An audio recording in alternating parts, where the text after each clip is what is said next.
Hello chessmates, welcome to a new video. Today we are going to work with a tactical theme we call Skewer. We are going to see what it is and how it works. And then we are going to solve many puzzles about this. So let's start. We have a skewer when there are two enemy pieces in the same line and we can threaten the first of them. If this piece moves, then we will be able to take the second piece in the line. That's the idea with Skewer.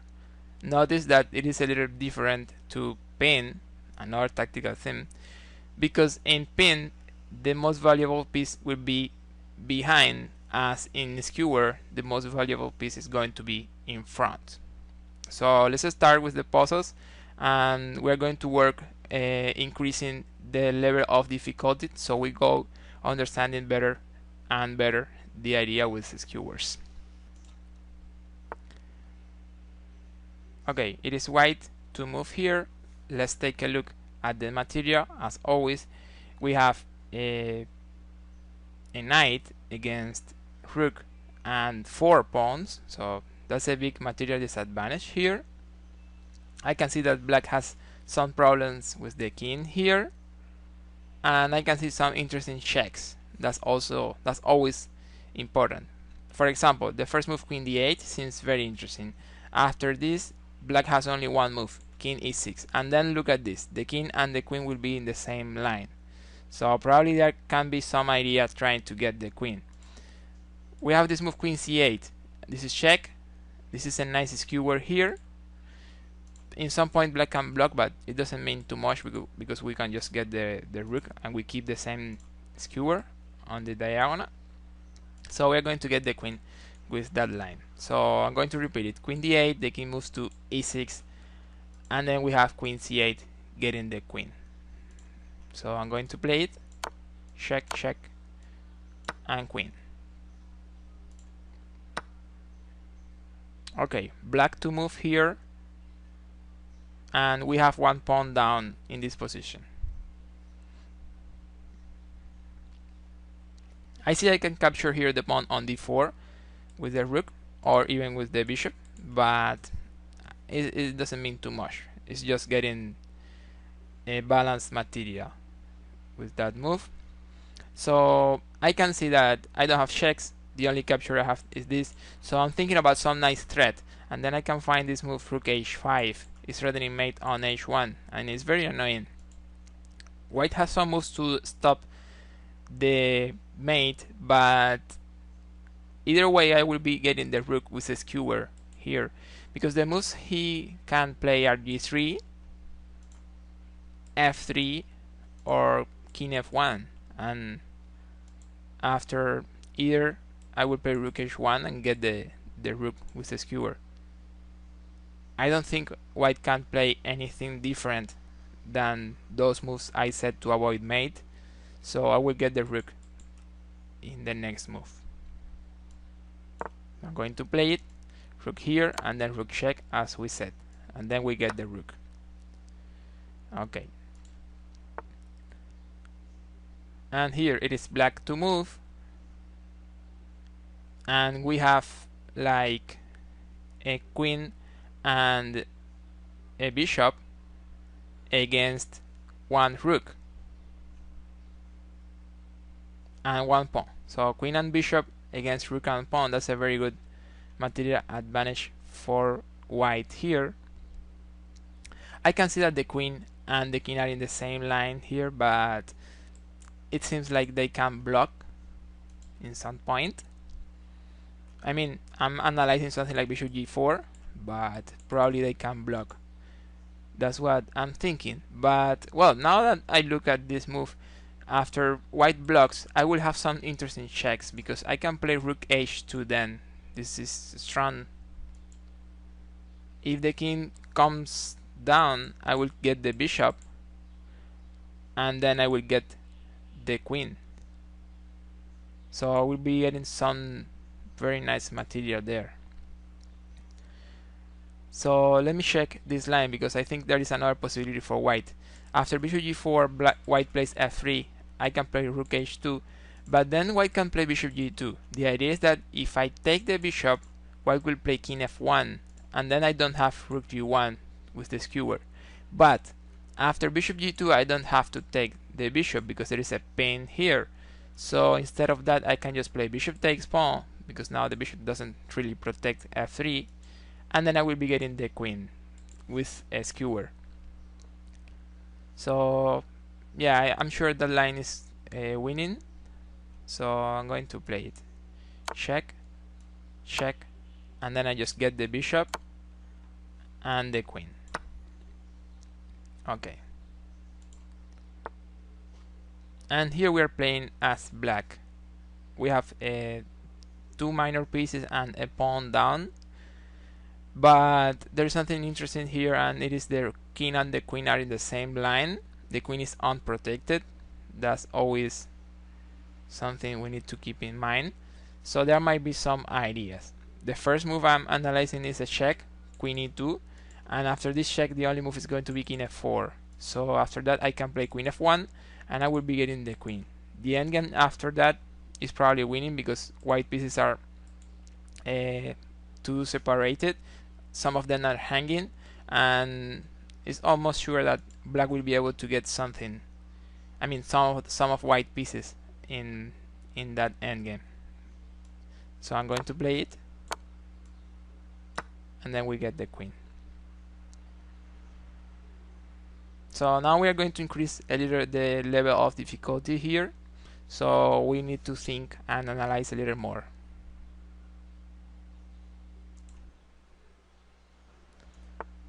Okay, well, it is black to move here, and then we have the material more or less balanced, but we have one pawn down here. So let's see. Well, I can see that there might be some things with this line. I can see that I have some checks as well with bishop c5, and then after bishop c5, this is a very logical move here, white can play king g3, and then I have some ideas because I can either move the knight with check or take the knight. Of course, if I take the knight, my knight is hanging here on f4, but I'm thinking about some other skewer, because after the king takes the knight, then the king and the rook are in the same line, so I might be able to play something like bishop e3 getting the rook. So yeah, I think this bishop takes knight is much better. Also, I'm analyzing that after bishop c5, king g3, knight check, the king can come down and protect the knight. So that line is not working too much, I think. So yeah, bishop c5, king here, I take the knight. If white takes my knight, I can just come back and play bishop e3 and get the rook. So we will have two skewers here, one on this line and one more on this diagonal. So let's play it. I take the knight and I do another skewer here and I get the rook. Okay. Okay, black to move here. We have a minor piece down, but two pawns as compensation for the minor piece.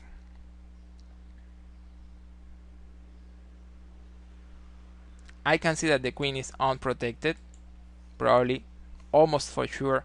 That means something here, but we need to find the right way to play. Yeah, the first move I'm analyzing here is queen d1, but I still don't find how to make it work. After queen d1, white has two options, king c3 or king e3. After king c3, I could play queen c1, but then king d4 is protecting the queen, so I'm not getting too much.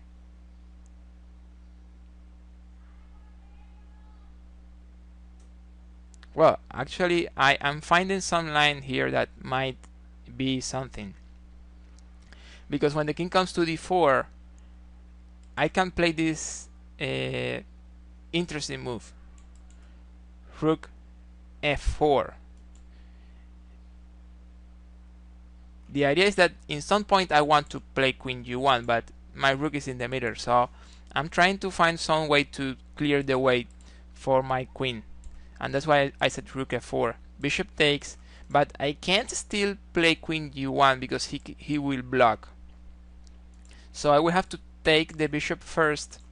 The king will have to come back to c3. I can come back to c1.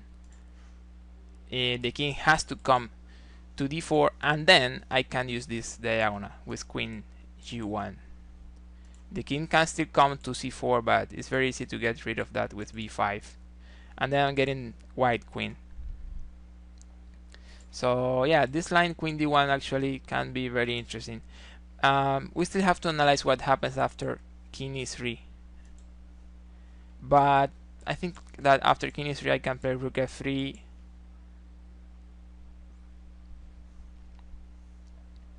Yeah, rook f3 and the king will have to go up. But then I will be getting this pawn because after king e4 I can play queen e2 check. The king might come to d4, but I can take here. I'm not going to calculate this too much because I think it's won in some different ways for black. So I'm going to focus in the line where the king comes to c3. I'm going to repeat that line because I think that's the one where we will be analyzing the skewers. So I'm going to repeat that. Queen d1, the king might come to c3. Then we said queen c1, getting the queen with a skewer, but the king can protect with king d4. Then we will be able to play rook f4, a sacrifice to clear this line. After bishop takes, we need to take the bishop first. The king has to go back, and then we repeat queen c1 check. The king has to go to d4, that's the only move. And now we have a skewer here with queen g1 after king c4. Then we can play b5. Those are many moves. I'm not sure whether you could follow all the line, but we are going to see it now on the board. So queen d1 first, and then we set queen c1, and then rook check. The idea is to, as I said, to clear the way so we can play some queen g1, but we can't play queen g1 right now because then the bishop is blocking, so we need to get rid of the bishop first, and then we repeat. And if the king comes here, we already said that queen g1, and after king c4 b5. As the king came here, we just get the white queen. Okay, so let's see one more.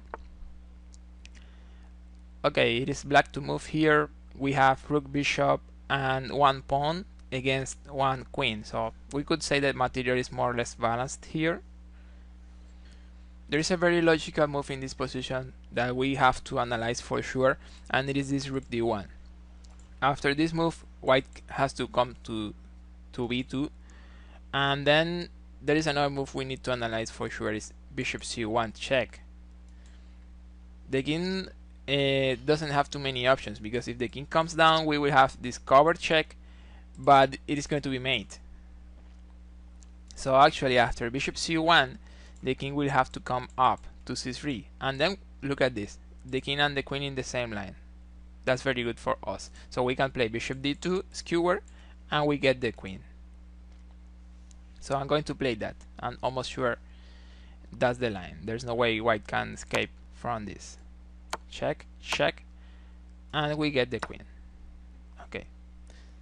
So I'm going to continue increasing the level of difficulty one last time. So we solve two more puzzles, probably a little more complicated.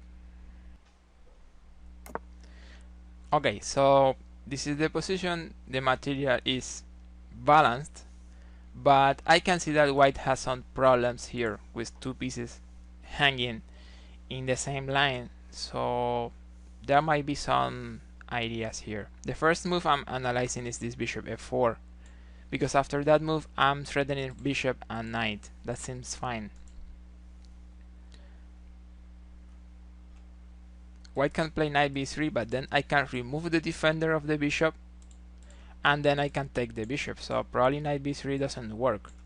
So what can white play after a move like bishop f4?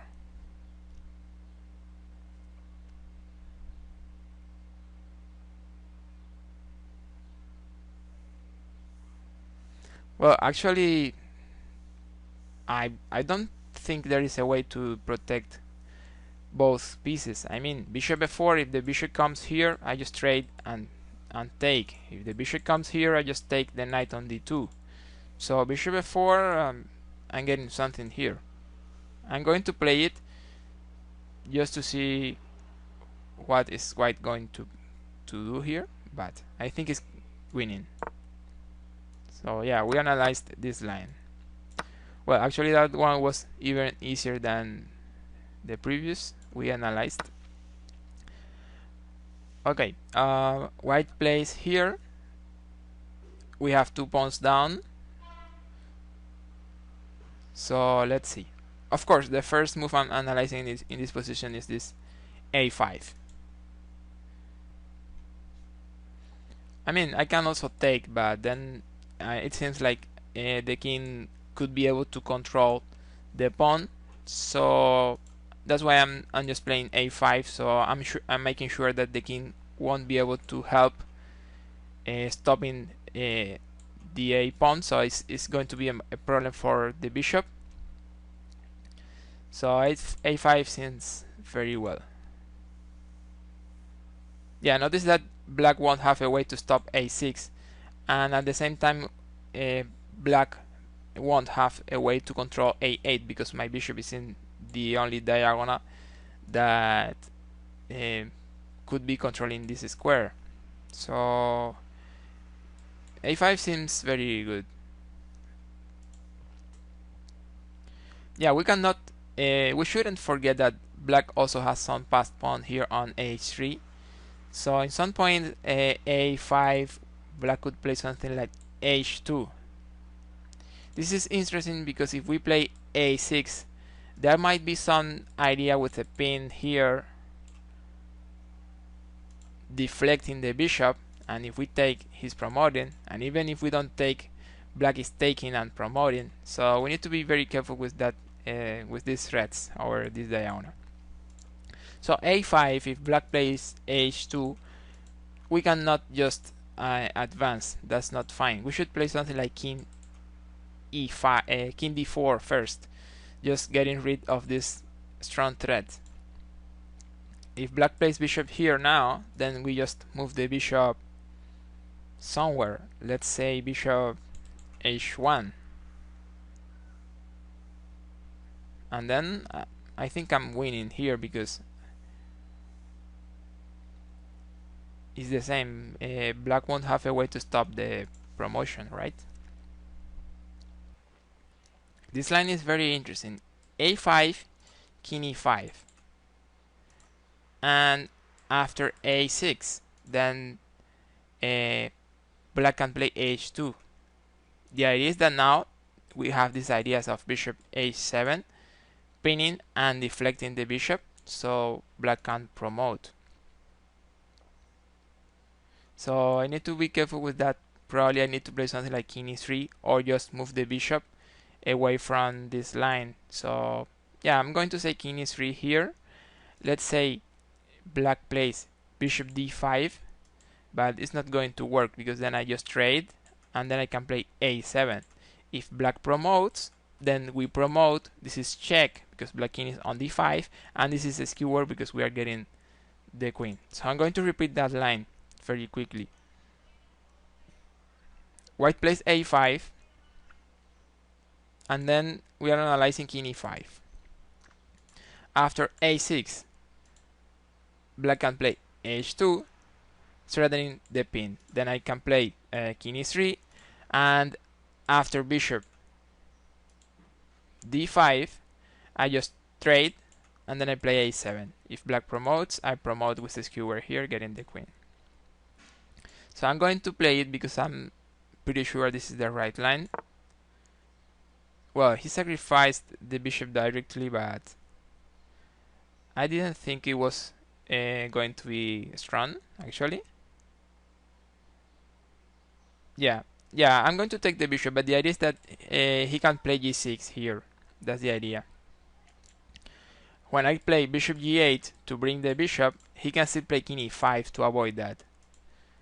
But then I can play a6, and when black plays h2, I will be playing bishop d5, great move, controlling the pawn, the king can capture my bishop, but then I will play a7, and then we will have the same skewer. When black promotes, we promote with check, getting the queen. So actually, we did not calculate this move directly. It's interesting, but it's not going to work because we just capture and then we play this. After king here, we can just play a6 first. h2, we make this attraction, bringing the king to the diagonal, and then we just play a7 and check, skewer, getting the queen. So we're going to see the last one for today. It is black to move here. I can see that I have a rook against two minor pieces, which is very well for white, but it is my turn to play now. So let's see what happens here. Well, there is some very interesting move here using skewer and probably also using in between, because the queen and the rook are in the same line now. So something like queen rook a d8 could be very interesting. Yeah, the queen cannot move somewhere and protect the rook. That doesn't exist. So probably after this, white can trade, but then I can play this in between. Rook takes, rook check, and then when white moves, probably king h2, then I will be taking the rook, and this is a very good position, winning for black. So yeah, I don't think there is any option we missed here, so I'm going to play that. Rook d8 here.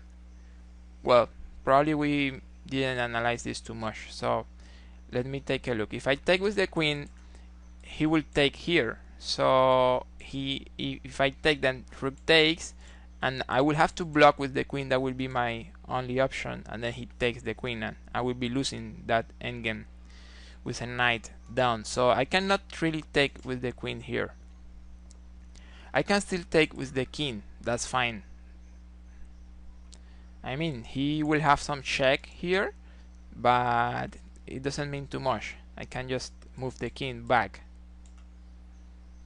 So taking with the king is probably giving me some small advantage. But let me take a look, because probably this idea when I move my king is even better. Yeah, because I'm getting the queen, and it's the same idea. If the king takes, I just take the rook and then take the queen. So yeah, king h8 seems actually better than king takes bishop.